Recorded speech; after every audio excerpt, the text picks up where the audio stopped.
যদি কোনো দম্পতি পুত্র সন্তানের বাবা মা না হয়ে থাকে, তাদের যদি শুধু কন্যা সন্তান থাকে, তাহলে তারা মারা যাওয়ার পরে তাদের অ্যাবসেন্সে তাদের প্রপার্টির যে উত্তরাধিকারী যারা হবে, সেই ক্ষেত্রে আমরা সবাই জানি ইসলামিক শরিয়া অনুসারে, মুসলিম আইন অনুসারে মেয়েরা যদি শুধু থাকে তাহলে ওই প্রপার্টির একটা নির্দিষ্ট অংশ ওই ফ্যামিলির অন্যান্য মেম্বারদের কাছে চলে যায়।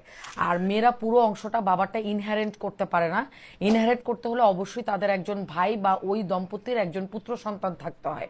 এখন প্রশ্ন হচ্ছে যে যেই সম্পত্তির যে অংশটা অন্যান্য মেম্বারদের মধ্যে যাবে, সেই অন্যান্য মেম্বাররা আসলে কারা? এই মেম্বাররা হচ্ছে নিঃসন্তান যে দম্পতি, যে হাজবেন্ড আছে, তার ভাই, তার ভাই বোন, এবং যদি তার বাবা মা বেঁচে থাকে তাহলে তার বাবা মা, এবং যদি কোনো কারণে তার ভাই বোনের মধ্যে যে কোনো একজন বা একাধিকজন যদি মারা গিয়ে থাকে তাহলে তাদের ছেলেমেয়েরা যারা আছে তারাও কিন্তু এই প্রপার্টির একটা অংশ সবাই মিলে পাবে। এখন প্রশ্ন হচ্ছে যে অনেকখানি অংশ কি পাবে, কারণ এখানে তো ওয়ারিশ অনেক। আসলে বিষয়টা সেটা না।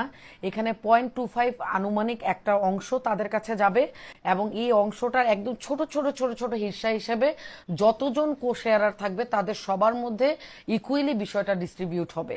তো এই ব্যাপারে চিন্তা করার কোনো কারণ নেই যে অনেক প্রপার্টি হয়তো বা চলে যাবে, অনেক যাবে না, খুব অল্প পরিমাণে যাবে।